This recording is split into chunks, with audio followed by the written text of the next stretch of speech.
all of that, we do want to get a check of the forecast. Meteorologist Marty Snyder with us this morning. We're going to be seeing some sunny but hazy conditions out there this Monday, Marty. Yeah, that's it. That's going to be the story again today. Kind of like yesterday where there was a good amount of clearing out there, but the only problem is we're starting off with at least some of that haze in the atmosphere, still quite a bit of that present. So even with the sun trying to work through, we're still seeing that haze filter some of that sunshine. I think that'll be the theme as we go through a lot of the day. But we're starting off with many temperatures already responding to some of that sun that's working through. We're seeing a couple towns to the south still holding the 50s, but many places rising back into the 60s, 60 in Rochester, and a lot of surrounding areas crossing over into the lower 60s to even almost mid 60s at this point. But temperatures today, they'll rise to about 81 as we head towards noon. Still plenty of sunshine then through that haze in the atmosphere, of course, and up to about the mid 80s for highs today. And then longer term, I think we hold in the 80s for a lot of the week and pretty far into that territory. Likely by the end of the week, we see these numbers close in on 90. So overall, some very summer-like weather in store for a lot of the week. And also a lot of the week looks like it's going to stay dry as well. So some fairly quiet weather for a good portion of the week, guys. Look at those 90s. Yeah. Beautiful summer weather. Yes. It's going to move along pretty well. All right. Thank you. Okay. Let's go off the top now. Start off with some things that have piqued our interest this Monday morning. I will start today. So we're back at it again. We're talking about the Annabelle doll, Ed and Lorraine Warren's Occult Museum, and all of the drama that surrounds it. At this point, I'm almost getting sick of talking about it, but hopefully this puts it to bed for at least a little while. Maybe you saw this, maybe you didn't, but comedian Matt Rife has reportedly purchased the home of Ed and Lorraine Warren, their occult museum, and all of the haunted items inside. Ed and Lorraine Warren, of course, we know they're from the Conjuring series. Their museum was open to the public in Monroe, Connecticut, but was closed in 2019 because of zoning violations. It became a really hot spot, very popular, and a lot of traffic in and out of a residential area. So they ran into some trouble there and were ultimately shut down. Now it is under new management. Matt Rife is known for his Netflix specials and made this big purchase alongside YouTuber and self-proclaimed ghost hunter Elton Casti.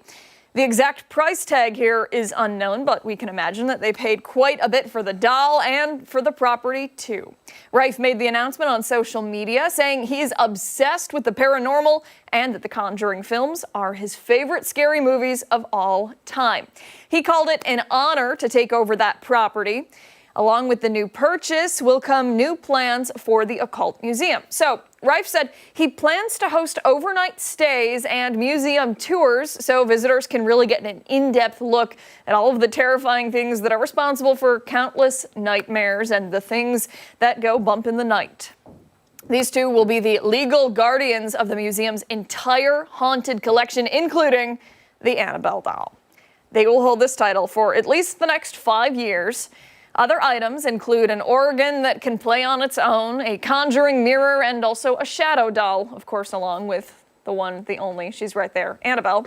There are 750 artifacts inside the museum, and they are now responsible for all of those items. This also comes 1 month after Annabelle's previous guardian, Dan Rivera, died of natural causes, which, of course, we also talked about here on ARC Rochester. So the saga continues. New ownership there for Ed and Lorraine Warren's Occult Museum. Of course, we know that when Ed Warren died not too long ago, he left very specific instructions not to mess with any of the items inside the museum, but specifically the Annabelle doll. She was just on tour, which a lot of people raised their eyebrows at. So, you know, it's a busy time out there in Connecticut. He's opening it for stays. Does this mean you're going to have a second honeymoon? No. You're not going to go there? You wouldn't go? I would go. I would not stay overnight, though. No? No. You know, I have a good sense about things. I feel like it would make me feel really, like, you read stories about people that go and they feel sick and they feel like, you know. You could go and do like a, I'm not going to bed. I'm going to stay awake for the next 24 hours kind of thing. I mean, I don't know. I don't know if I would do that there. I really don't. No? It just seems wrong, honestly. Like, you know, I try not to give my opinion during these stories, but it really, the idea of staying overnight there, it just seems like something that Ed and Lorraine Warren wouldn't want. What would they want? for people to go and see the items. And I mean, their whole reason for having the museum was to show off the supernatural world and show people that, you know, these things exist. They didn't want to like glorify it by any means. It was more of like a warning, like these things are out there, you need to be aware of it. Can't you make the argument, though, that I don't believe that it exists unless I see the proof? And I mean, just seeing the Annabelle doll doesn't do anything. Sure, I mean, you could, but I want to see it. Like, you know, like I don't need to see it to believe in it. The only thing I don't like is the mirror. Oh. Listen, I don't know what's with that specific mirror, but there's something creepy about mirrors. Is it what's looking back at you? Usually. Especially if it's before I've had my coffee. Yeah, that makes sense. All right, we'll move along to my Off the Top this Monday. We're going from sad or scary to heartbreaking and kind of dangerous. An encounter off the shore of New Jersey where a 20-foot whale collided with a boat. This all played out on Saturday afternoon in a busy stretch of water just off the central New Jersey coast. Witnesses say the whale had been acting erratically for some time, surfacing, spinning, thrashing, and swimming unusually close to boats. Some described it as disoriented, and others said it looked like it may have already been injured before this all played out. Take a look. Then the moment, captured right here on camera, that whale swam directly beneath a small pleasure boat. You can see in a second the vessel, you'll see it lurching to one side and one passenger actually being thrown into the water. Nearby boaters rushed in to help. Thankfully, the person that was thrown into the water was pulled back on board and was not seriously hurt. But sadly, this whale did not survive. A short time later, it was found dead on a sandbar. Now, the Marine Mammal Stranding Center says a full investigation and autopsy of the whale is underway, but from what they've seen so far, the whale had multiple wounds, some consistent with a propeller contact that you might see in that boat. Others, though, are still unexplained. Now, this species is usually found in much deeper waters, but officials say it's becoming more and more common to see whales closer to the shore. With warmer temperatures, shifts in prey patterns, and even changes in current, bringing those marine mammals into tighter, shallower channels. And that's where the danger really lies. Boat strikes are now one of the leading causes of whale deaths along the East Coast, and New Jersey has seen an unusual spike over the past 2 years. Just last summer, multiple whales washed up on beaches there. And in nearly every case, experts point to blunt force trauma or propeller injuries, which is why wildlife officials are once again urging boaters to keep a safe distance. Federal guidelines say to stay at least 150 feet away from any whale, but I know you're thinking to yourself, it's a whale. How are we staying away from it? That thing's coming towards us, and I get it. And if a whale approaches your boat, they're saying the best course of action is just to turn off the engine and wait until that whale moves on. In Saturday's case, that advice, though, coming a bit late. Again, the boaters are okay, but that whale didn't make it, sadly enough. But again, I want to go to the point in the middle of this where we have seen this time and time again recently. Yeah. Like something's going on with those poor things. It's really sad. It is. You know, it's just sad. It is. Yeah. You feel bad for them. You feel terrible for them. And listen, nobody's saying those boaters shouldn't be able to be out there because they're they're certainly not at fault. No. They're out there. They're probably following the letter of the law and rules of the water and all of that stuff. It's just a tragic encounter that we're seeing far too often with these animals running into boats or trying to, the reasoning behind it with the change in water temperatures. It's concerning. It's concerning. And I know that the scientific community is putting a lot of time, effort, and resources into figuring out why this is happening to try and prevent it or stave this. But I just don't know at this juncture what you can do. Yeah. What kind of whale? This one I can't recall. I don't recall. Okay. I don't recall. But it's disappointing and it's sad. really sad. It is. It is. It is. You feel for them. Absolutely. All right, we still have much more to come this morning on ARC Rochester. When we come back, we're going to check in with Chris Lopez, who's getting some hands-on apprenticeship training this Monday morning. And don't forget, you can watch us on the go wherever you are. We're streaming live on the 13WAM YouTube channel right now, as well as foxrochester.com. Don't go far. ARC Rochester returns after this.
An Earn While You Learn apprenticeship is underway right now at Genesee Valley BOCES. High school seniors are taking part in a 6-week boot camp designed to give them hands-on training and skills they need to succeed in mechatronics and welding, too. Chris Lopez is live this morning finding out where these students are and what they're learning. Chris, good morning. Hey, what's up, guys? Yeah, I'm learning they're going to be making about $60,000 to $70,000 fresh out of high school after this 6-week program. Not too bad. First, they got to get through boot camp, though. I'm here with a student right now that is currently going through the boot camp. This is Tom. First off, I got to ask you, why welding? Why not mechatronics? Why not plumbing? Why not electrical engineering? Well, I was in the electrician's program for 2 years, Okay. and, you know, after doing that, I was kind of like, this isn't really my thing, you know, I'm not really too good at it. But then I was like, hey, they got a welding program I can come in, I might as well give it a shot, and this is something I really like doing. It's fun, I think I'm pretty good at it, and right after this, I got a job set up, so I'll be working, and it'll be a nice career after that. Do you like the hands-on element versus, I know there's some kind of a classroom element involved, but do you like the hands-on element versus death by PowerPoint? Oh, definitely. I mean, I was never good in school. I didn't like sitting at a desk or anything. So, I mean, when I'm actually working with my hands and learning hands-on, you know, it's just easier for me to kind of comprehend what I'm doing. And, you know, it's just... And go from there. And 2 students, we have Bailey and we have Luke that are in there. They're currently welding. What kind of welding are you guys exposed to? Because I believe there's 3 different kinds. There's TIG, MIG, and... The string welding, right? Yes, string welding, you got it. Yep. Right now we are doing spray welding, and Luke, he's been doing TIG because he works at a company where that's what they do. They do TIG welding. Me and Bailey here, we're doing spray welding. That's pretty much just a simpler kind of welding, a lot easier than, you know, TIG. TIG's definitely a lot harder welding. But yeah, that's what we're doing there. We got Sprague. And the classroom, the curriculum, is this hard for someone to learn? Do you have a background in welding or anything kind of like it at all? No, I welded twice in my life before this. I came in. It's very easy to learn. You can definitely do it. I believe anybody can be a welder if you really try and you put in the work, but it's definitely not that hard. And you know, some of you might have the natural skill, you might not, but it's definitely not hard to get good at it. And what's the hardest thing about welding to learn?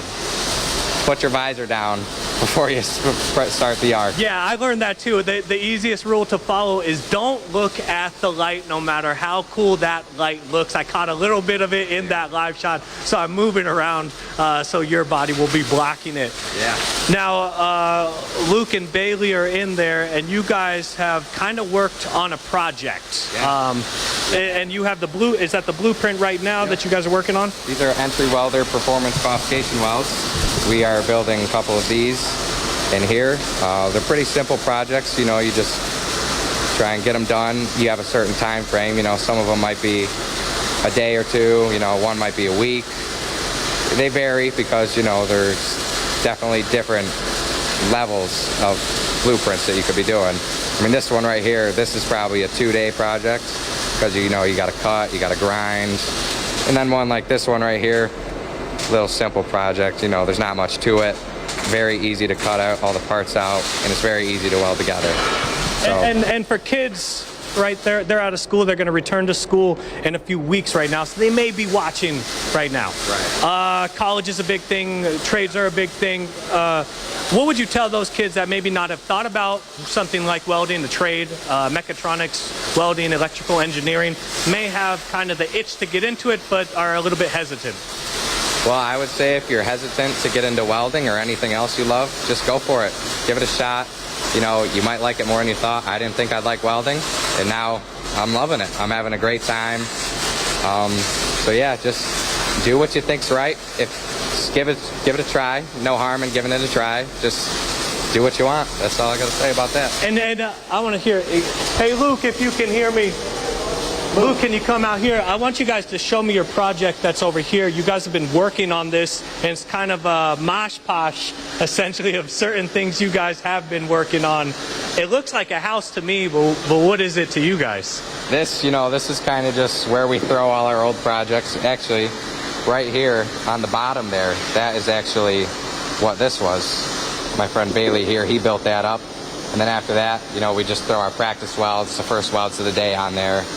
And just we're kind of building it up, trying to see what we can build over the next 6 weeks. So, Bailey, what's your favorite thing about welding? My favorite thing about welding is how warm it is. No, I'm joking. No, it's about how consistent it keeps you. It keeps you like having a steady hand, and it keeps you in the right mindset to be able to work. So that's one of my favorite things about welding. Hardest thing about welding? Hardest thing about welding is first getting into it. Okay. You weren't into it when you first started? I wasn't. I was planning on being an engineer when I first started welding. Okay. That was when I first joined this class. And why welding versus engineering? I found it a lot easier to do common blue-collar work rather than working in an office. Okay. So I just really started enjoying it. And everyone likes to work with their hands here. No death by PowerPoint at this program. I'm going to send it back to you guys in studio for now. Coming up next, we're going to be learning about the overall program and what they intend to teach the students, just like Luke, just like Bailey, just like Tom. Back to you guys in studio. Yeah, I bet they don't have any Teams meetings or Zoom meetings there. I know, right? Mandatory, corporate. Oh, whatever. boy. Yeah. All right, Mr. Lopez, thank you. We appreciate it. All right, don't go anywhere. ARC Rochester returns. And coming up, we have this morning's weather trivia. Yeah, Mark McLean back in the house today.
Welcome back. Mark is with us now, giving us a look at the hazy and warm temperatures. Welcome back. Oh, thanks. It's great to be back. Nice week off. We went up to the 80K. Oh, nice. Had some Look at fun that. up there. Yep.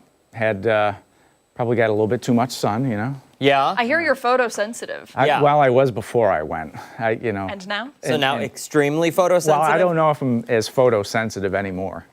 Just sensitive. But there was some sensitivity last week. Oh, listen, I apologized first thing when I saw him. Did they today. taste good? They tasted great. Oh, the tomatoes? Yeah. They were really tasted good. great. Yeah. They were. He said, so I apologized to Mark. He said, "Oh, I thought it was funny," and I said, "I don't know. Your wife kind of scared me because she messaged me." I forgot to tell you. I told Ashley. She messaged me, and all she said was, "Mark watched this." ... It was the one day. It was the one day of and in the mountains you get one day that's Yep. like not a total loss. Sometimes it's a total loss up there. We didn't get any rain, but it was the one cool day. It was the cloudy day. It was in the 50s. I'm like, I'll flip it on and see what's going on, and then I just responded, "Whoops." Like I don't know what to say. I was laughing. 'Kay. The post-it Good. notes were hilarious. Good. Yeah. Good. But today we're talking AQI again. Okay. Right? So this could be a hard trivia for me to talk about without actually giving the answer away this morning. Okay. So we'll take a stab at this on a Monday. The trivia today is talking about the air quality index, right? Remember 2 summers ago how high some of these levels actually got? Yeah. So wildfire smoke, and this is from Canadian wildfires, of course, will continue to make the sky hazy today over western New York. How high does the AQI need to go before the air is, quote, considered unhealthy? And then you have these choices, right? Is it a 50, a 75, 100? What does it even mean? So we're going to get more in depth on this at 9:30 this morning. Marty Snyder is going to join us, and we're going to talk more about the air quality, what goes into this, how this kind of thing gets measured and what it means for you. But how high does that level need to go before it's considered unhealthy for sensitive groups? I feel like we talked about it a lot 2 summers ago. We did. And listen, I feel like 2 weeks ago you had the graphic up. We were talking about the levels were climbing. I can remember that. Yep. So I think I remember. Yeah, I feel good about it. Good. We'll talk about that. You can see it when you walk. Actually, you can. I don't want to say taste is probably not the right, but it's like campfire-ish? Yeah, it is campfire-ish this morning. So when you walk out, just keep that in mind that level is up, and we'll talk about what that means for you. And you get a sense of it just looking at the WAM cam. That's not haze from atmospheric moisture content. The dew point's only 57 right now, so that's not enough to make that city sky look like that. The AQI index is 152. The dew point is at 57, and today, one thing that haze does, it does knock the sun down a little bit. The UV index comes in at a 7 today, which is in the high category. So if you are outside, even though it looks hazy, maybe the sun doesn't feel as intense as it normally would, it is still a 7 on that UV index today if you're doing anything outside. Summer air ahead. It's been a summer for the summer lovers, right? Yeah. I mean, look at these numbers. We're right through the 80s. next weekend's going to be back in the 90s. We've had 8 days in the 90s already this year, and it looks like we're going to get 9 and 10 heading into Saturday and Sunday. So that'd be pretty good, right? That would be. Yeah. Listen, Timing for the weekend? I say Perfect. let's keep it around as long as possible. Yeah. Because those 20s are going to be back before we even know it. Sorry. No, I know. The pool plans, right? The Yeah. pool Yep. plans need to progress, right? Absolutely. High pressure is trapping all the smoke in the atmosphere and slowing down our weather system. So we really don't have any decent chance for rain. We really could use some rain out there, a nice soaker, but it just doesn't look like it's in the cards with that area of high pressure up to the north and a weak front just to our northeast. The clouds may come in a little bit more tomorrow, but we're going to leave the chance of rain at only about 15%.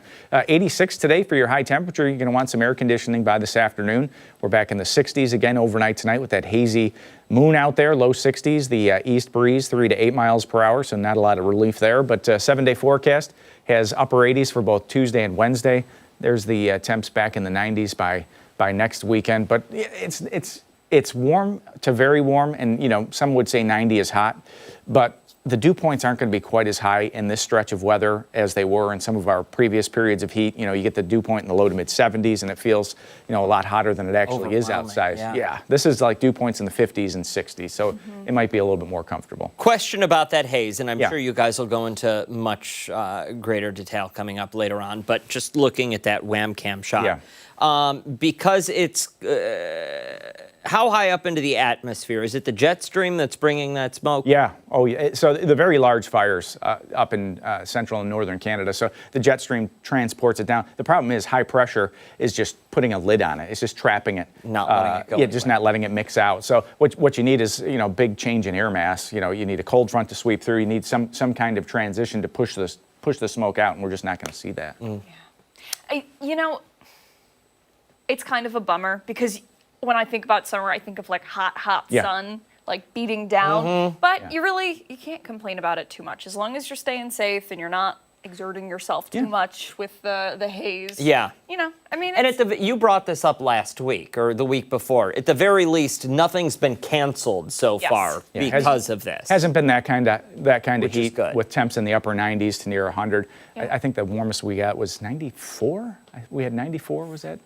93. Right. 93. Listen. I'll have to take a look. I'll take either. Yeah. It was will 93, take I either. believe. Yeah. All right. Sounds good, McLean. Yep. Thank you. We appreciate it. Time right now is 8:28. Much more to get to this morning on ARC Rochester. We are talking to Mike Catalana about Bill's camp on the other side of the break. Stick around. We're back after this.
This Monday morning. Thanks so much for sticking with us here on ARC Rochester. Football season is heating back up, and the Bills are getting ready to wrap up their time at St. John Fisher University later this week. Yeah, it has been an action-packed couple of weeks, and the Buffalo Plus team has been at camp bringing us updates, talking to the team, and getting the inside scoop on what's been going on. We go now to the one and only Mike Catalana to talk a little bit more about training camp. Mike, how's it been so far? It's been good, guys. I'm getting ready to walk over there in a little bit. They start the news conferences and then practice starts. Yesterday, it's funny. There's news every day in some sort, but yesterday was big news for the team because they have James Cook, the running back, right? And he wants a new contract, but he showed up. He showed up for mandatory camp back in Orchard Park, showed up for training camp here, practiced every day. And then yesterday, he showed up he was in a white tracksuit, looked sharp, but he wasn't in a football uniform, and he was just riding an exercise bike. And we were like, James isn't practicing. Well, this is part of his contract negotiating. He told an ESPN reporter that it's about business.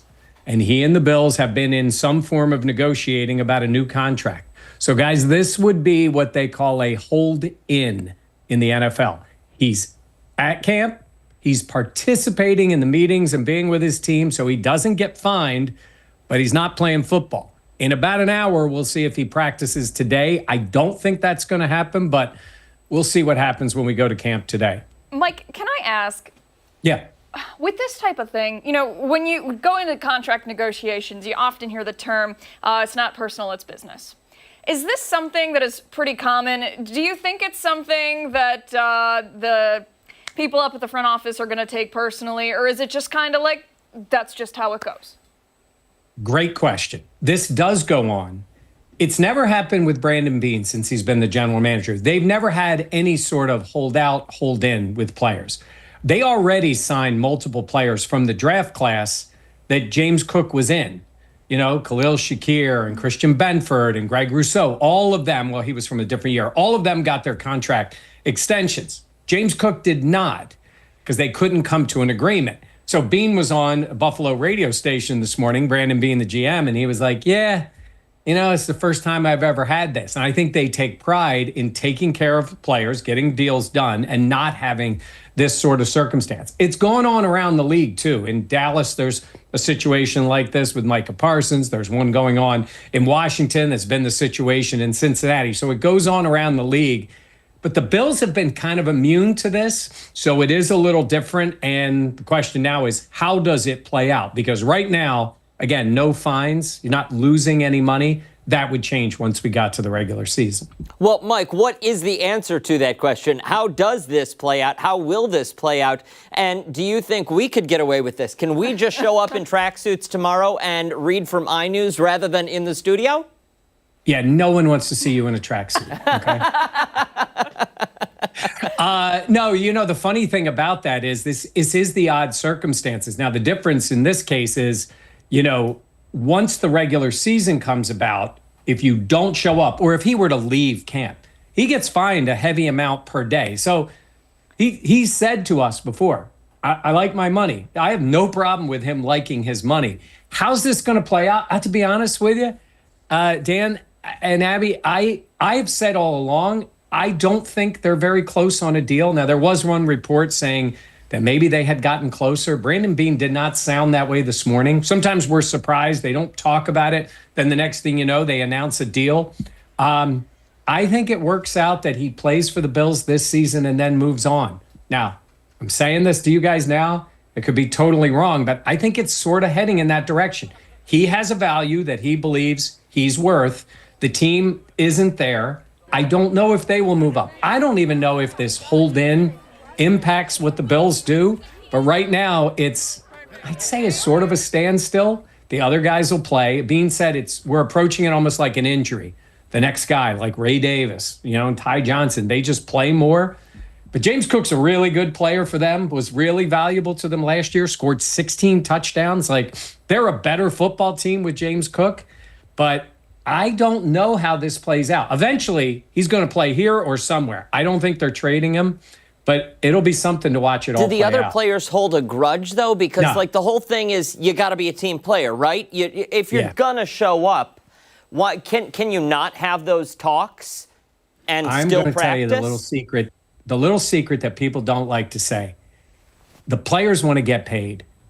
And while they want to win, and he loves being in Buffalo, I hear people say, well, it's only a couple of $1 million. Guys, it's millions of dollars. Like, their time in the league is short.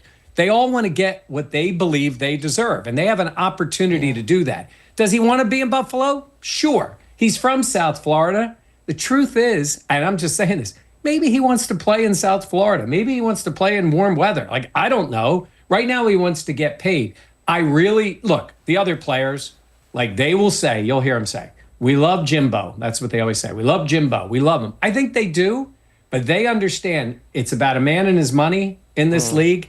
They are not going to be mad at him. Do they want him on the field? Absolutely. But players believe, like, go get paid when you can get paid. Eventually, it'll work out one way or the other because he basically has to play to get paid, avoid fines, and then become a free agent possibly next year.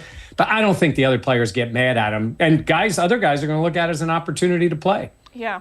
All right. We could talk about James Cook for probably an hour, but we've got about a minute left. So let's get a quick recap.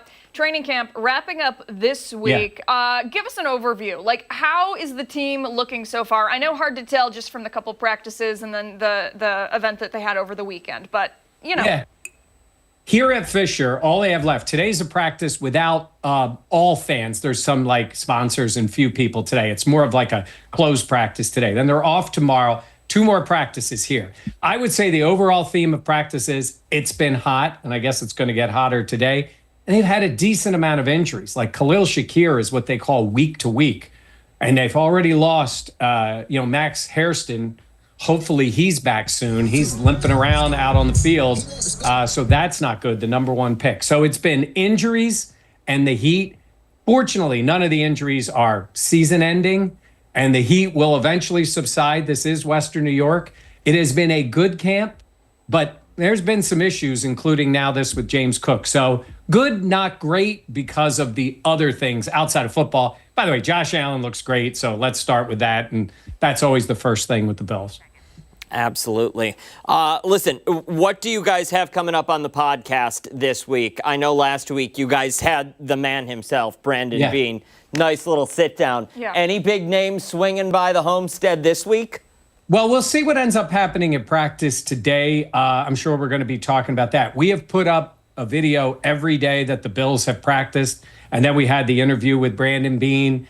We'll see how it goes. Hard Knocks debuts tomorrow night, 9 o'clock on HBO. We'll see if the Buffalo Plus team makes it on the Hard Knocks show. So we'll let you know, but we're going to have constant content on the channel. We like to talk, and we like to talk Bills football, so it's all on Buffalo Plus. Mike Catalana's going to be signing so many autographs after that Hard Knocks comes out. I just signed him Dan Schrack. That's how I signed him. You're like, who's that guy? Mike Catalana, we appreciate you. We appreciate all the talking you do. And if you at home are interested in hearing Mike, Jenna, and Dan talk more, subscribe to the Buffalo Plus YouTube channel for all things Bills. Mike, thanks so much. Sure, guys. Take care. Hey, don't go far. We've got so much more to come this morning, including when Arc Rochester returns. We are once again checking in with Chris Lopez, who's getting some hands-on training this Monday morning. We're back after this.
In the next few weeks, seniors at Genesee Valley BOCES will be graduating from educational boot camps and also making a few bucks, as an understatement, while they do so. Yeah, it's all part of a pre-apprenticeship program that's giving students hands-on learning experiences in the fields of, how do I say it? Mechatronics? Mechatronics and welding.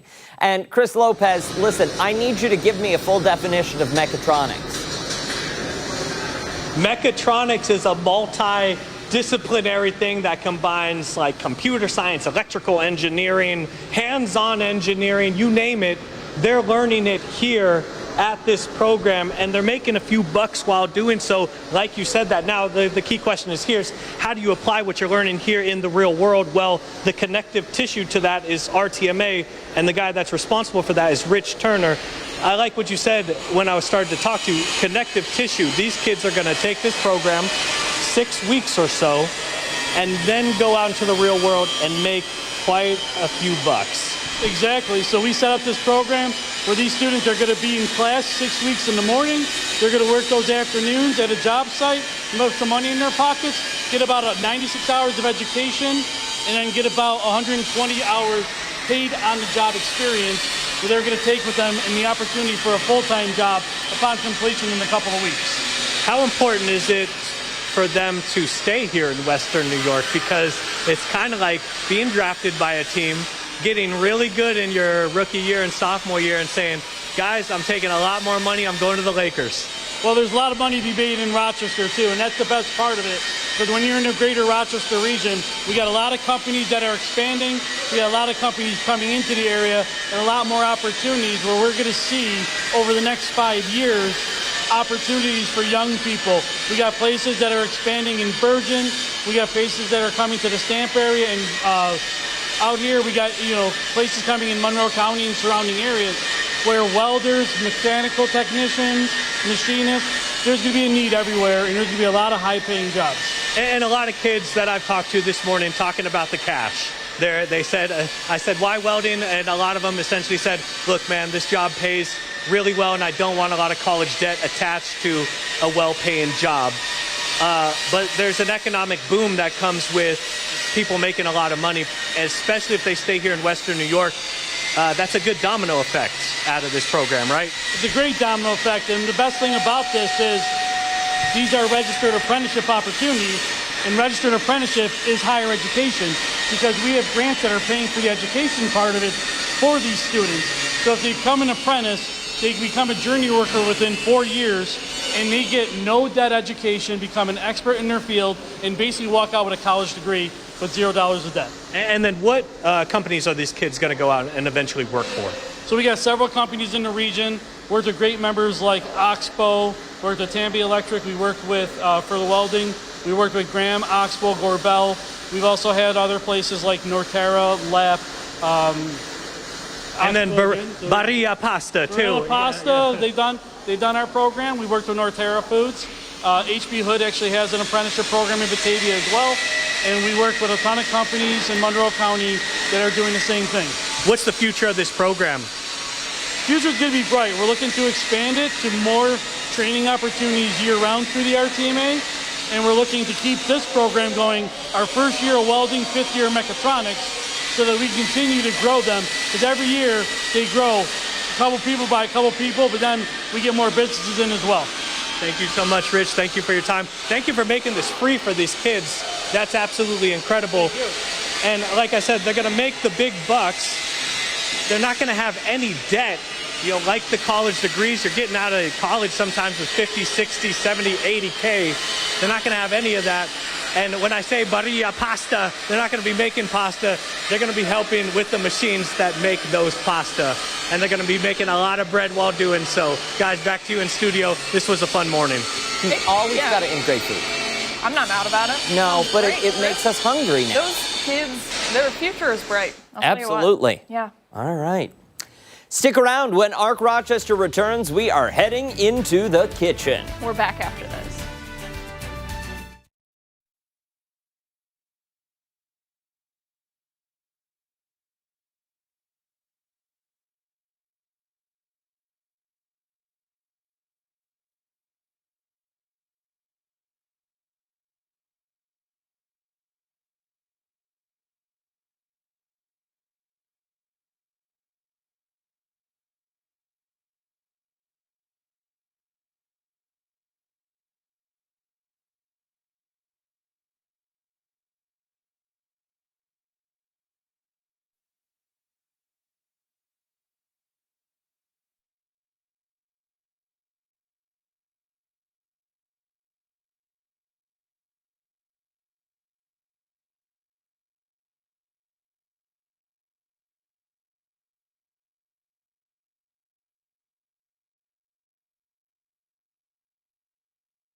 9, it's time for this morning's Spatchcock Funk. And this morning they are showing us how to make a Zen garden flatbread. Let's take a look.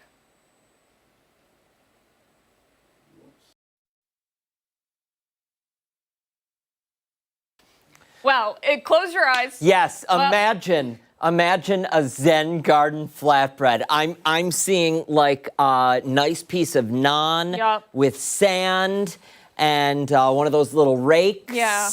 Maybe like a hummus on top. If it's a flatbread, so we're eating it. Oh, okay, so no sand. I'm guessing Olives.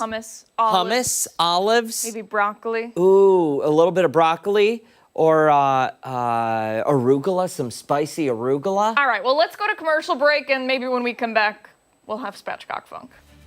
Hey, you never know.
Time right now is 8:52 on this Monday morning. We still have a lot to get to coming up on ARC Rochester as we continue into the 9 o'clock hour. Stephannie Joseph will be here breaking down some of our top political headlines. Yeah, she joins us now from the live desk with a preview of what's ahead at 9. Steph? Yeah, good morning, guys. In today's political pulse, President Trump is promising to appoint a new leader for the Bureau of Labor Statistics. This comes after he fired the former head over the latest July jobs report, when a replacement could be announced. Plus, what's next for the Corporation of Public Broadcasting as it prepares to shut down. And local lawmakers in Texas are leaving the state over plans for redistricting, how Governor Hochul is responding. That's all coming up in our 9 o'clock hour. ARC Rochester returns right after this.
Monday morning, August 4th. Thanks for sticking with us on ARC Rochester. I'm Abby Fridmann. And I'm Dan Schrack. Meteorologist Mark McLean back with us now with another check of the forecast, as well as the answer to this morning's weather trivia. And we're talking all about air quality because of that haze. It's like 2 summers ago, right? Yeah. I mean, you walked out and you could actually smell it. And to a point, it became unhealthy for folks with asthma, respiratory ailment, and if you have a condition that relates to that, it was not great. But the weather trivia question asks about the air quality index. This shortens up. We say AQI a lot. So when you hear AQI on television, we're referring to the air quality index. And this is measured in Rochester. This is measured in many places. We'll talk more about this in depth at 9:30 this morning. But wildfire smoke will continue to make the sky hazy today over western New York. How high does that AQI need to go before the air is, quote, considered unhealthy? And we did have some folks come in on social media talking about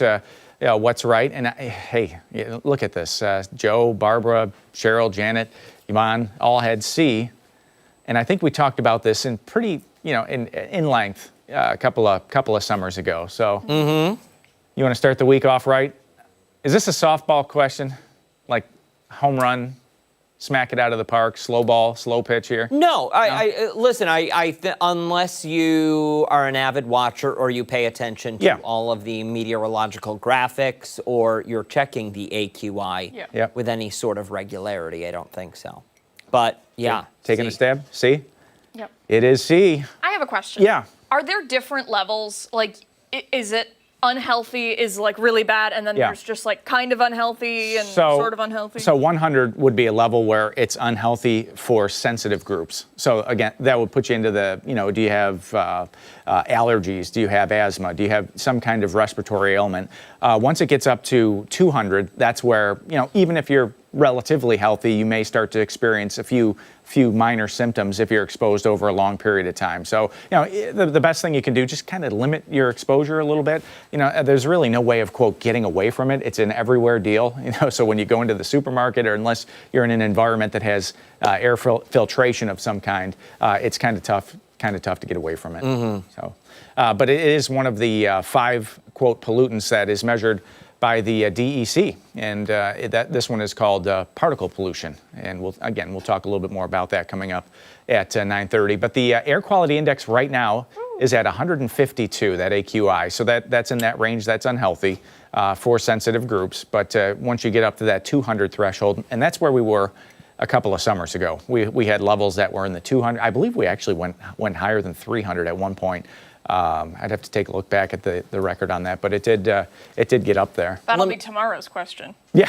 Well, right. I want to ask tomorrow, are we because you said we've got this area of high pressure sitting over us toward the north, are we anticipating any sort of shift, or is this going to stick around for a day? So we're going to check out the Futurecast at 9:30, and you get to see it models where the smoke is relative to us in the atmosphere. A lot of this is actually high up in the atmosphere too. It's just that now it's trickled down to the surface. Some of it has trickled down to the surface, so we're starting to notice it more, and you can see it. I mean, just look at the WAM cam this morning. You see that haze. That's not from, usually when you look at it, that's from a high dew point, a high relative humidity. You're seeing a hazy sky because of something like that. But it's actually it's because of that AQI index being so high. We're at 64 now.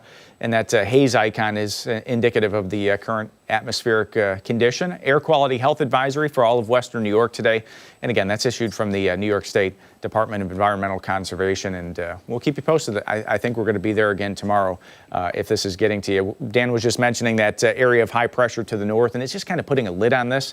It's like being in a jar filled with air, and then we just can't transfer that air out of the jar and get some new air back in the jar because of that lid on top of the atmosphere. But there's a weak front just to our northeast. That may bring in a little bit of cloud cover. You can see some clouds trying to stream in from the south later tonight into tomorrow. I just don't see that being a big deal. And if you've liked this summer, coming back from vacation, I looked at the lawn. And it's like Saudi Arabia, right? Yeah. I mean, I want to start prospecting for oil out in the front yard, right? I mean, it's burnt. It's crispy out there. Right? And this heat's going to continue. So we're looking for some rain, and that'll be another. Mine looks great. Your lawn looks great, yeah? You're looking at it in pictures from like this lawn right here? Yes, because I don't care for it.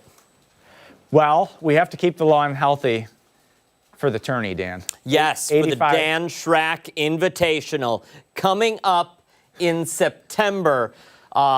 Date, time, and location TBD. Oak Hill, hit me up. Yeah, I hear Putt Putt might be in on that one. Listen, Putt Putt might be the only place that is willing to allow this group of individuals on the course. Yeah, none of us should be swinging anything. 85 degrees at 5 o'clock. Look at the overnight forecast. Low 60s, hazy sky, seasonably mild, and 7-day forecast for us on the screen. We're heading for the 90s next weekend. You're heading for your pool this afternoon, and for many of these days ahead, AC. You know, the kids are still on break. It's that classic summer swelter. We're also heading for your pool. Yeah. Give us an invitation. Yeah, just text us the address and we'll show up. Yep. You know what was nice about this weekend? I didn't use the AC. Oh, wow. Windows open. Yeah. It was great. Yeah. It doesn't bother me until, it's just sleeping. At Yeah. night. I'll have the windows down in the car or whatever, but, if it's above 80. When I was going to Not bed great. last night, I thought to myself, this ain't gonna cut it. No. Yeah. It's just, it gets so sticky. Yeah. Like when I'm doing stuff in the house and Yeah. we don't have the air conditioning running, it's just, You toss too them, much. the sheets come with you. Yeah. Yeah, and that's just, gross. Like you can't find a cool spot on the pillow. Or good fan. A good fan will take care of things too. Yeah, Big box fan. fair enough. In a way. All right. Thank you, Mark. Time right now is 9:03. When we return on Arc Rochester, we're looking ahead to a special weekend event that is celebrating the neighborhood of the arts. And don't forget, you can watch us on the go wherever you are. Arc Rochester is streaming live right now on the 13WAM YouTube channel and foxrochester.com. Stick around. We're back on the other side of the break.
6:07 this Monday morning. Okay, it's only Monday, but listen, we got to focus on what makes us happy. The weekend. So we are making plans because the Neighborhood of the Arts is hosting its summer social this Saturday. Yeah, art, music, shopping, food, all for the historic Noda neighborhood.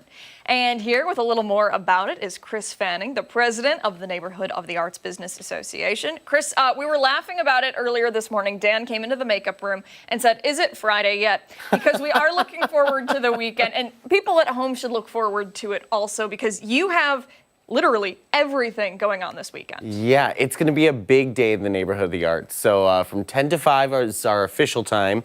We have a hub at Three Heads Brewing where we'll have vendors, local businesses set up, games, raffles, and then all around the neighborhood, businesses will also be open with their own sales, raffles, giveaways. We have a shop hop going on. We have we've teamed up with Viciously Crafty, which is an artist vendor fair that's going to be happening in that parking lot behind Nosh.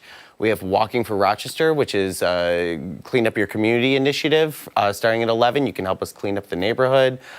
Bagel Brunch. We've got aerial arts. We've got everything going on Saturday.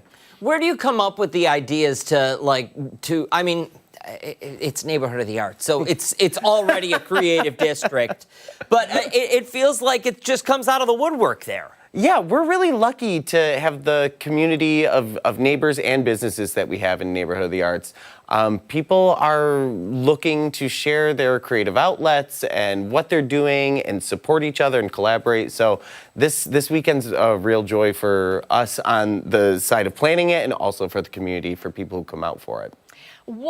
This may seem like a little obvious, but I want to know your take on it. Why is it so important that people support small businesses when, they could go on Amazon or Walmart and, just order something, but why is it so crucial to go and shop small? Yeah, I think, there's the convenience of what you were saying about shopping online and having something delivered to your door the next day, but nothing beats having that connection with a local artist, with somebody who's taken time to curate the selection at their store, what the special of the day is at their restaurant, what books they have on display when you walk in that front door. That's something that they're looking to connect with people on a real individual level. And that's what you get when you walk into a small business, any kind, food, retail, services. We're here to meet people and make that connection. I'm glad you brought it back up because we're hungry. Let's talk about the food. Yeah, seriously. You said bagels, and then you just mentioned more food. Now, what are we talking? Yeah, so we're encouraging folks to go all around the neighborhood. There's all different stops you can go to. At the corner of Merriman and University is the bagel brunch that the Neighborhood of the Arts Neighborhood Association puts on. So they'll have free bagels from Fox's Bagels on Park, cream cheese, your coffee. You can play on the playground. There's going to be kids games, lots to do in that area. And then also, we've got Carnegie Wine Cellars, we've got Selena's, we've got all of the restaurants in Village Gate. There's no shortage of food, I promise. And it's something that is perfect for anybody of all ages, right? All ages. This is for everybody to come out. This is for people, in the Southeast Quadrant to come out and visit Neighborhood of the Arts. This is for people outside the city of Rochester to come in and see what we've got going on in the Neighborhood of the Arts. And this is all taking place this Sunday. This Saturday. Yeah. Forgive me. Talk to us about parking. Parking is everywhere. We've got tons of open lots. We've got street parking for free. There's plenty of accessibility for folks to get around and park at the Mag and walk around to Village Gate, park down by Writers and Books in our lot and walk around the neighborhood there. Lots of options. I am wondering what you are most looking forward to. Oh gosh, as the president of the business association, I have the joy of getting to go around and check in on everybody who's participating, and that's really the most fun, is to see these businesses being like, oh, we've had good foot traffic today. We gave out lots of raffle tickets. We had 5 people sign up for our mailing list that we've never seen before. It's nice to see the community being excited about what's going on.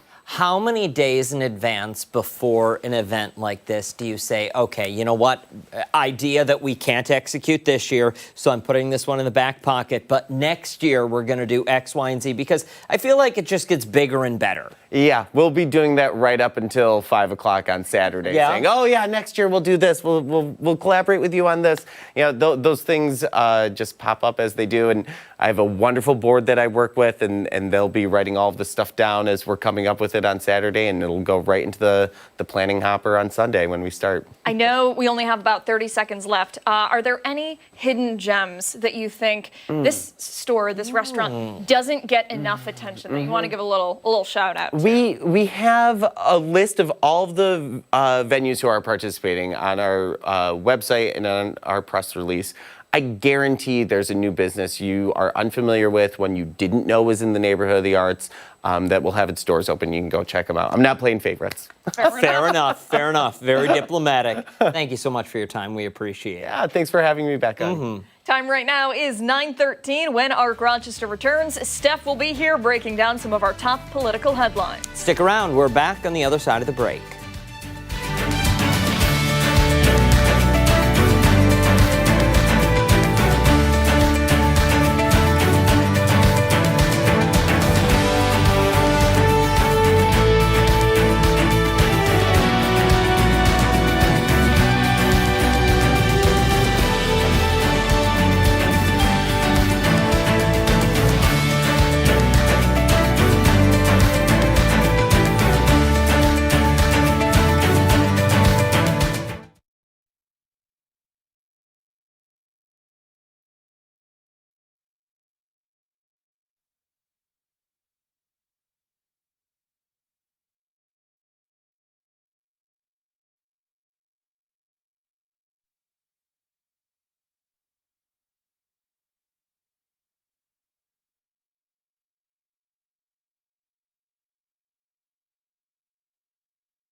It's time for a political pulse check here on ARC Rochester. We begin with the response from President Trump after July's abysmal jobs report.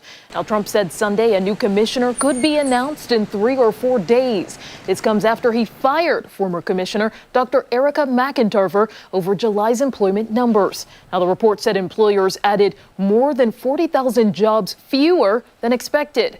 The unemployment rate slightly rose 0.1%. There were also revisions made to numbers for May and June, lowering that data as well. Trump claims the numbers were manipulated to appear bad, but a former BLS commissioner says that's groundless.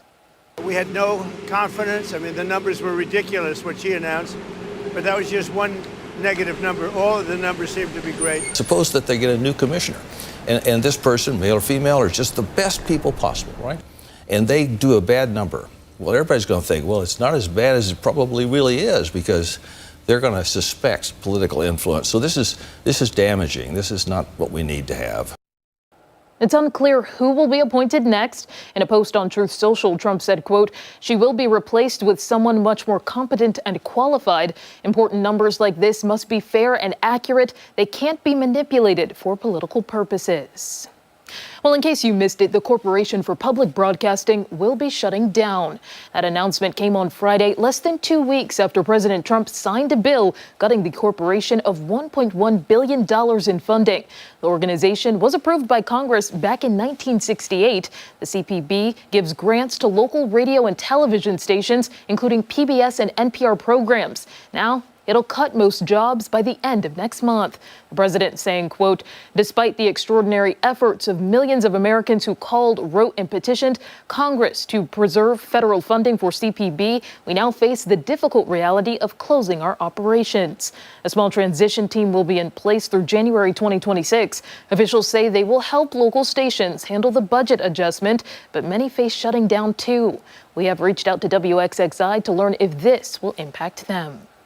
Democratic state legislators are taking a stand in Texas, leaving the state over new redistricting plans. Now, the new map could give Republicans congressional seats in next year's midterms, maintaining the GOP's slim House majority. Texas Attorney General Ken Paxton is calling out those lawmakers. In a post on X, he said, quote, "We should use every tool at our disposal to hunt down those who think they are above the law." But the Democrats believe leaving is necessary to prevent racial gerrymandering. The governor wants them back this afternoon. We are using the power that we have as state legislators under the Texas Constitution to fight for our constituents. And we are all elected to fight for the people we represent. And that's exactly what we are doing here today. We come here today with absolute moral clarity that this is absolutely the right thing to do to protect the people of the state of Texas. Meantime, Governor Hochul is in Albany today, planning to stand with these lawmakers. With more from our sister station, here's Laura Jemet at the State Capitol building. The governor is set to speak here this morning, joined by several Democrats from the Texas state legislature. The lawmakers' appearance here in New York State is part of a major fight over congressional lines in Texas. President Trump last month suggested the state should redraw its district map to ensure Republicans win more of the state's seats in Congress, a process known as gerrymandering. Texas Governor Greg Abbott backed the move, and Republican lawmakers unveiled their new map last week, adding 5 Republican seats. The GOP currently holds 20. We're not here because this is easy, and we did not make the decision to come here today. We did not make that decision lightly. But we come here today with absolute moral clarity that this is absolutely the right thing to do to protect the people of the state of Texas. 25 of the state's 38 seats, at least 51 of the 62 Democratic state lawmakers left Texas over the weekend, meaning the 150-member Texas House doesn't have a 2/3 majority required to vote on those maps.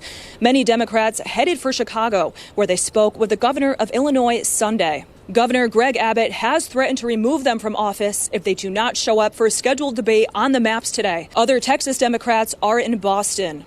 Again, Governor Hochul will meet with several Texas state Democratic lawmakers here in Albany, and that's scheduled for 10 o'clock this morning. In Albany, I'm Laura Jemet. And be sure to stay with our Rochester for your top political headlines. We're back after this.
9:30 on this Monday morning. Thanks for sticking with us on ARC Rochester. We're going to take a look at weather-wise now and talk about the ongoing wildfires in California and in Canada, too. Yeah, we've got meteorologist Mark McLean and Marty Snyder both here now with a closer look. Good morning, fellas. Yeah. Good morning. Yeah, it's all around us again. Mm-hmm. I feel like it's a repeat of what we experienced 2 summers ago. Yeah. When you walk out the door, could you smell it? I couldn't smell it today. It was last week I could actually smell it. Yeah, and it's just it was kind of coming in. We noticed it in the sunsets from where we were in the Adirondacks. You could just start to see it later in the week, and then but now it's all encompassing. Really quite apparent, yeah. Really filling in quite a bit out there. So, I guess one place that we can look at this is the WAM cam. We do have weather graphics, and you can see it. You just see the haze, right? Yeah. And like we were talking about earlier, you can notice even more earlier in the morning because with the sun so low in the sky, it has to go through more of that particulate matter, so you get more of that shading effect. Yeah. It is pretty shaded there too, but it was a little bit more so earlier, I think. I did park before I took this picture this morning, just so you know. Thank you. Okay? This was not hand out the window iPhone kind of stuff. But what time was this? So that must have been late in the 6 o'clock hour. Yeah, see, it looks. Yeah, that one was late in the 6 o'clock hour right there. So that's what Marty was just describing right there. So this goes back to, like your kiddo, your niece, your nephew tugging on your pant leg, say, "Why is the sky blue?" And then it goes to Rayleigh scattering, and they don't want that answer. Right. They don't want that answer. It's the long wavelengths of light that can penetrate through the atmosphere, and the shorter wavelengths of light gets scattered out. So the blues, the high intensity kind of stuff gets scattered out, and then you're left over with these oranges and yellows. So I guess it's a health issue for some, but it's dramatic when you look at it. Sure, it's very dramatic. You can't not notice it, I guess. Is probably one way of saying it. Talk to us about the AQI, that health index. We are in the unhealthy level for a select group of people today. Mm-hmm. Yeah, that's going to be the case straight through the day today, maybe even tomorrow as well. It may stay elevated, and that is going to be a problem. It's mainly that particulate matter. You can have ozone that can be an issue. You can have the particulate matter that can be an issue, and we're talking about really small pieces that are suspended in the atmosphere of that smoke. So it's not really a lot that's out there, but it's just enough to trigger some groups that are a little more susceptible to that. And if you go on the website, on the DEC website, we were talking about this in the office earlier, where some of the stations are showing green, they're showing all right. Some of the stations around New York State, they only measure the ozone level. So the ozone is not an issue today. So if you go on there and see all these greens showing up, it's not the ozone that's the issue. It's the ones that measure that particulate matter in the atmosphere. Those are the ones that are showing those more alarming colors, and that's why. So for these individuals, is this a day where you keep the windows at home closed? So if you're healthy, you're in good shape, and don't have asthma, conditions that affect your breathing, respiratory, most people are probably not going to have much of an impact from this. Okay. So it's one of those, it's a talking point for sure. We were just talking about the Clean Air Act. It was back in the early 70s, and they went and saw these 5 different pollutants in the atmosphere that we were talking about, and this is the fine particles. So once it gets up to a concentration of 200 or higher, then you should probably stay indoors a little bit more, that kind of thing. I think we're at 152, and we can take weather graphics. I can show you what the actual count is at this point, and I believe it was 152 was the latest. Yeah, there it is right there, 152. And you look at it, and when you look at that picture, usually it's the atmospheric moisture content that makes that visibility kind of fuzzy or milky sky, however you want to say it. But that's not the case today. The dew point's in the 50s. That's really not high enough to be to block out the visibility there. But the air quality now a little bit worse in the northern Great Lakes. This big orange blob that's over the top of us is unhealthy for sensitive groups again.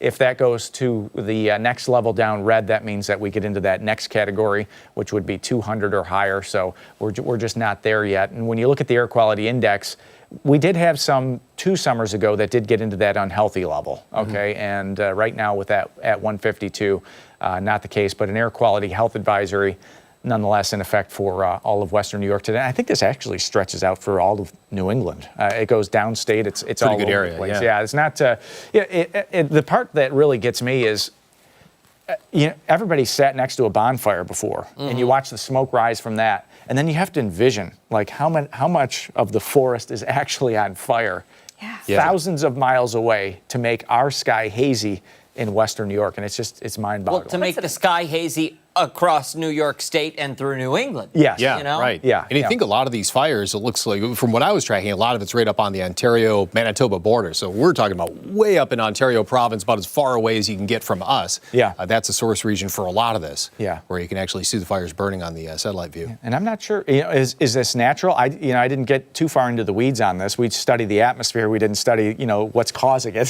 how they started. It was Smokey Bear. Somebody threw a cigarette out the window. Who knows how it actually started. But, to appreciate that a forest area that large could produce this kind of an effect over our sky is crazy. Yeah, right? and things have been so dry lately. Yeah. A good reminder to check in and make sure there are burn bans or not burn bans happening in your Yeah, the lawn is neighborhood. roasted. Yeah, ours that's for sure. is anyway. I Yeah. don't think it's had a good drink in 6 weeks. Yeah, I think that sounds about right. Yeah. Well, I think you need to get out there and start watering, my friend. Okay. I know. Fellas, thank you so Yeah. much. We appreciate it. Sure. Hey, much more to come this morning on Arc Rochester. When we come back, we're taking a look at some of the stories that have people talking this Monday morning. And don't forget, you can watch us on the go wherever you are. We're streaming live right now on the 13WAM YouTube channel and foxrochester.com. Stick around. We're back after this.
Welcome back. It's time to see what's trending this Monday morning. We're starting with Home Depot welcoming in the best season of them all, spooky season. It's August. That's all right. It's August. July is over, baby. Starting today, the home improvement store will be selling their Halloween decorations. So, returning once again for its 5th year is Kelley, the 12-foot skeleton. Yeah, Kelley has sold out each year since 2020. Fun fact here, Abby has 12 of them. I do not. This is one of the only Halloween decorations I'm not allowed to have. I was told absolutely not. He's got on more than dog, one too. occasion. Or is that a cat? I can't tell. I don't Either know. way, Kelley has movable arms, eye effects that both glow in blue, hazel, or even flash with various designs like hearts, stars, fireworks, and more. And for the low, low price of $2.99 in store, those who buy them can often sell them on resale sites like eBay for up to $500. Seriously? Swear on my grave. I'm going to pick a couple up then after work Might as today. well. Home Depot is also releasing a smaller skeleton for just $279. Oh. It's a 6.5-foot version that glows glows green in the body. So maybe I don't know, the rib cage, where the body cavity should be. I don't know. It's a skeleton. Does it have a body? I was told no about the 12-foot skeleton, but maybe the 6.5-foot skeleton would be different. Don't ask. Don't ask permission. Just ask for forgiveness. Other releases that Home Depot will have include a 5-foot tall animated hearse. You should get that too. I already have one. Just kidding. A 5-foot skeleton cat, skeleton dogs, both in 5 and 7 feet. So Sure. you can pick your breed. Yeah, 15-foot scarecrows, 7-foot Frankenstein, 7.5-foot jack-o'-lantern archway. Ooh, that archway might look good in my yard. There's something wrong with you people. What do you mean? I'm not buying It's it August. yet. I It's know. August. Well, okay, hold on. Why don't we, are you going to pick up your Christmas tree while you're there? No. Get it together. Listen, you got to get it while the getting is good. All right? All right. They're going to be sold out like that. Let's move along. We have time to kill. I know. We're going to move along, though, to something that may seem a bit more scary to some people. Scientists in Australia have discovered I don't want to see pictures of it, a brand new insect. All right, so it's a new species of stick bug found in a remote... Nope, I saw the video already. All right, will you turn that Yep. way? There it is. Look at that guy. It's huge. Oh, could you imagine that? That's crawling nightmares. on you in the middle of the night? Nightmares right there. It weighs about 1.5 ounces, which is about the weight of a golf ball, and is 15.75 inches long. Now, scientists say this could be the heaviest stick bug ever found in the country. So there are longer insects out there, but scientists are impressed by the weight of this one species, saying it is Australia's heaviest insect to date. Now, due to where the insect was found, it's rare for a human to encounter them. So why are humans playing with this thing? Well, No, leave it be. it's out there. So leave it. Okay. It's kind of like aliens, though, you know? We know that it's there. Yeah. We've established that they're there. Well, those ones, though, I'd go and talk to. Okay, well, what's the difference between an alien and a hefty stick bug? Is the video off? Yeah, the video's off. They pull it up real quick. Yeah, if they do. Listen, I'll walk away. So what do you do if you see this thing?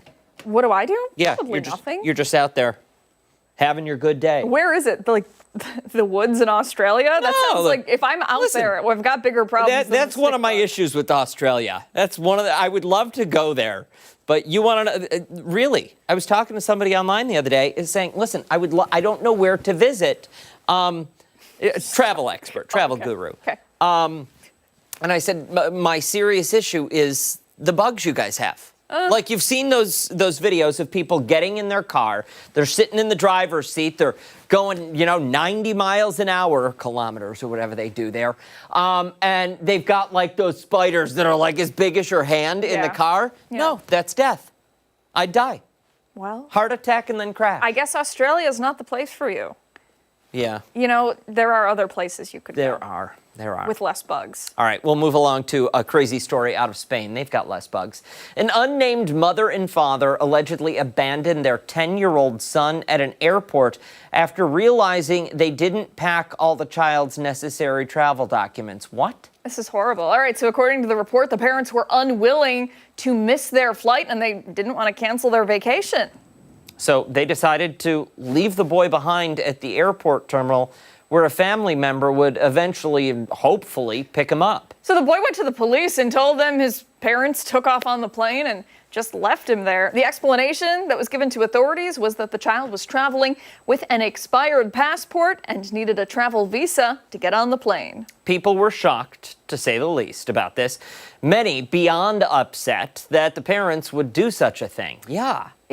Police ultimately removed the parents from the flight, brought them in for questioning, and it's unclear if the boy's parents were actually arrested. Well, I'll be the judge and jury here. Yeah, they should have been. And they shouldn't get that kid back. They have no right to be No, I'm saying you can't leave a 10-year-old in an airport. Sorry. I'm not disagreeing. There's the rules. Those are the rules. There's the verdict. The Parenting Handbook by Dan Schrack. Yeah. Childless. Let's get to our final story. If you've ever wanted to proclaim your love for sweets in a unique way, well, Krispy Kreme has the perfect way for you to do this. Yeah, the donut chain partnering up with Crocs to create a limited edition shoe. The Crocs will be available on the Crocs website starting tomorrow. That's what it looks like. You see it on your screen. It looks like glazed donut. It looks good. Donut lovers will also be able to purchase a 5-pack of Krispy Kreme Gibbets Charms. Those include an oversized glazed donut, a Krispy Kreme Hot Light. The Crocs also come with a chocolate and strawberry icing with sprinkle toe caps. The Krispy Kreme Crocs cost $90.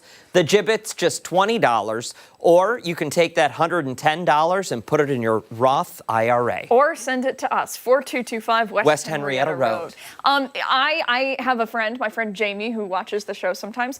Morning, Jamie. Good morning, Jamie. She bought the gummy bear Crocs because she's a big fan, and they're awesome. They look great on her. But she really, those are probably the only one that she'll get. Jamie, I'm judging you. Why are you judging her? Don't judge her. Crocs belong in the house. She wears them in the house. And only ever in the house. I've never seen her wear them out in public. How much should we spend on these Crocs? I don't know. We did the story here, though, and she probably saw $90? It. I think it was less than that. Okay. I want to say it was 70. Listen, don't be judging her. Stick around when I have to. You don't. I know I don't. Just move right along. I can't not. Stick around when Arc Rochester returns. We're celebrating a special National Day with a local business. Yeah, we're going to talk about it coming up after the break.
You know we love to celebrate national days here on ARC Rochester, especially when it's a special food holiday. Well, today is like any other. Today is National Chocolate Chip Cookie Day. So to help us celebrate, we called upon the local business Holy Cow Big Cookies to talk more about their company and also indulge in some sweet treats. For more, we're joined now by Representative Bob Tellier and the Holy Cow mascot. This is Chip, yes? Hi, Chip. Morning, Chip. Thank you guys so much for being here today. We appreciate Thank you it. for having us. Tell us a little bit about the business, aside from the fact that, holy cow, these are big cookies. Yes, we're a local company, a wholesale company.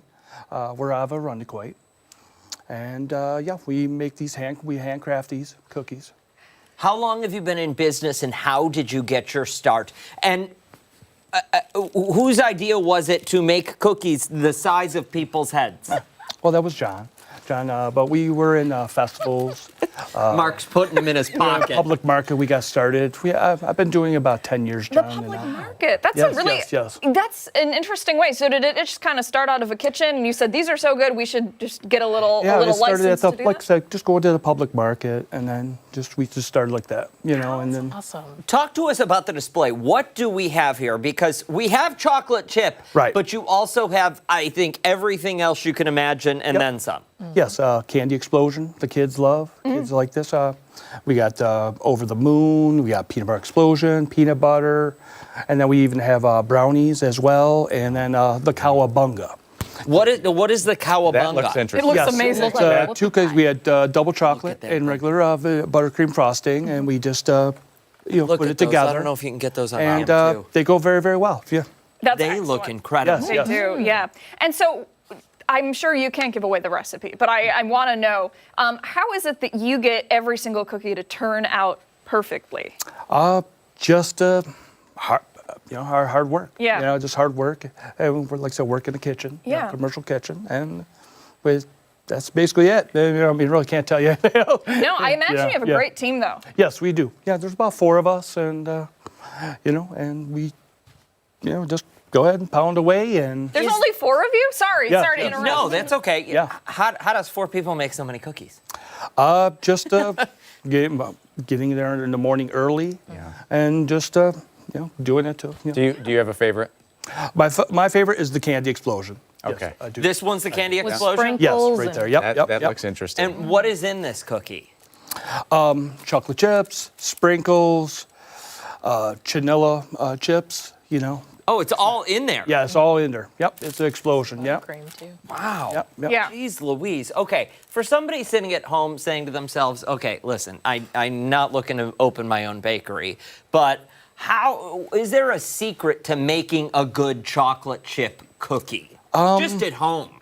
Just at home? I guess, just the chocolate chips and, just sugar, that Yeah. kind of And thing. love? Yeah, and love. And I do. I make it with love. I take pride in doing it. And it doesn't hurt if you have a mascot at home. Right. Yeah. No, I mean, true. somebody in the kitchen cheering you on saying, are the cookies ready yet? Right. Well, That's got to be yes, helpful. yes. This guy have a favorite cookie. Which one? Yeah, Pick Chip, a- do we have Yeah. a favorite? He says, move out of the way, Mark. There it What is. is that one? Peanut butter? Chocolate chip. Oh, there we go. Yep, All right. chocolate chip, yep. That's fitting. What's for the difference Chip. between that chocolate chip and this chocolate chip? The size. size? Just the size. Okay. Yeah. The size, Yeah. Dan, The look. size, yeah. Holy cow. My problem when I make these, that they would be smaller than this because the batter starts to disappear. Oh, yeah. You gotta taste quality control. Oh, absolutely. Right, yeah, that's 100%. And then you've also got the brownies going. Was that kind of an afterthought? You made all the cookies, and then you're like, might as well make a brownie or Exactly. two. Check Peanut that butter one out. explosion. Yep. Oh my gosh! Look at that. Yep. Peanut butter explosion. Is that an edge Chocolate. piece? You had me at peanut butter. Yep. Yeah, Wow. Mark eats a lot of peanut butter. Absolutely. This is delightful. For somebody sitting at home, they want to order from you. Is it something where they order in advance? Do we have a You storefront can they go. can come by?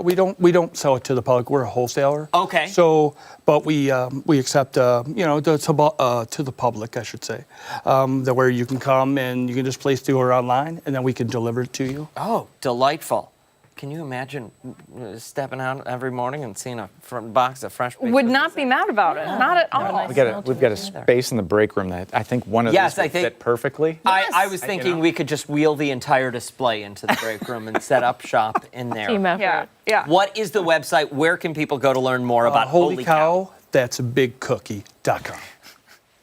Holy cow, that's a big cookie.com. Holy cow cookies. You see it right there at the bottom of your website. Thank you so much. Thank you. Thank you for having us. We appreciate Chip, it. it's a pleasure to meet you over there.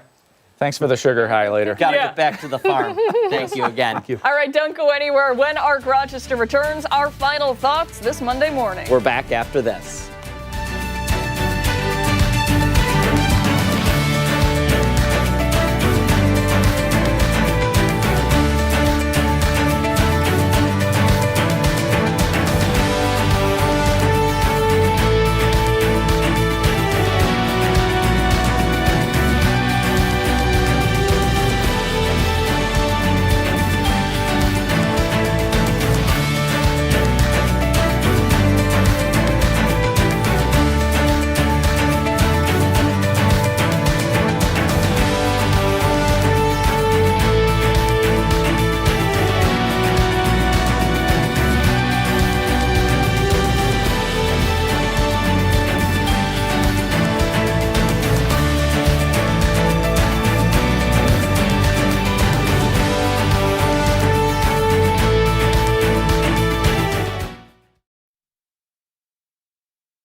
It's time for our final thoughts, and we've got cookies here this morning. We're just missing Chip and the milk.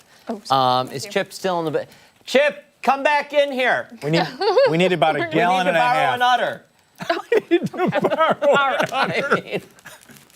These look... Yeah. And this is awesome. Hey, courtesy of Holy Cow, that's a big cookie. Yes, here's the thing.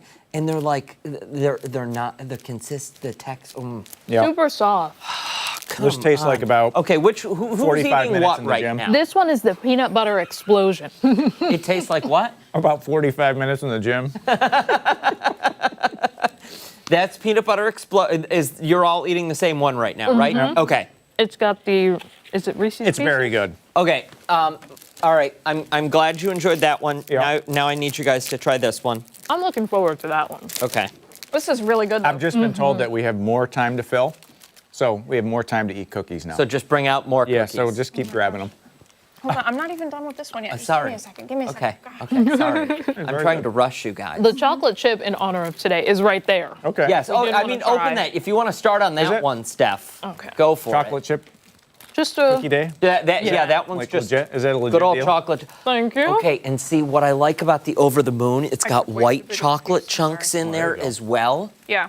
Oh. Which one do I start? How do I do I this? think you got to go right in the middle. Yeah, just I don't worry about do. your Because fingers, Steph. you got to get both sides of I it. split it down Don't the worry middle. about it. This is Yep. awesome. Okay. All of these are great. Do you want a plate, Do Abigail? it like this. Yeah. Thank you. Oh gosh, Mark, I'm doing You're a terrible good. job. You're doing great. Break it. Let's. Okay. I'd eat that thing if it fell on the floor. All right, now Steph, how's that? Okay. I'll try this side first. You got to describe it in detail. Yes, I actually think you're supposed Oh, that's the white chocolate chips. Yeah. Ooh. I know. I like Does it. it Well, hit the home? texture is great. It's Okay. very light. It does give a little bit of milk, I Apparently, would say. I'm going to task on this. Maybe a little Yeah. bit vanilla. I get that. Okay. I want you to take a bite of both at the same time. Okay. It's getting weird. I know. It's getting really You weird. said it. Okay. I've just been told we have more time to film this. Mark just wants more cookies. More cookies. This is good. It's really good. Yep. Do you guys want to try? Okay. You're going to try the peanut butter one. Oh, I gotta don't have care. it. Gotta have it. Goodness. I haven't had the like original you're chocolate chip force-feeding yet. I know. Here. And here. See, I've got, Do you I've want got to split a it perfect since I did a slice terrible for you. job? got Thank these. you. There you go. Unless this is a blend. I can't even open it. That's all right. Here we go. Take All that. right. Got it. Steph, take that. I was going to go to the break room after the show, but I think I'm Do going you to want cancel to that take now. this? I'm doing a terrible job. Yeah, I'll open this up. I will open this one up for you right now. That's really good. Thank you, guys. Thanks, guys. Thank you, Take care. guys.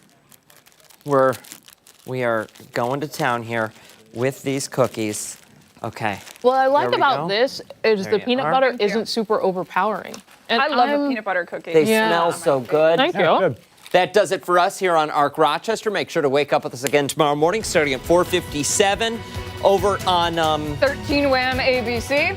Much more live local news coming up later today with Steph and Mark. 13 Wham News at midday. She's going to go into sugar shock. Neither of them are going to make it.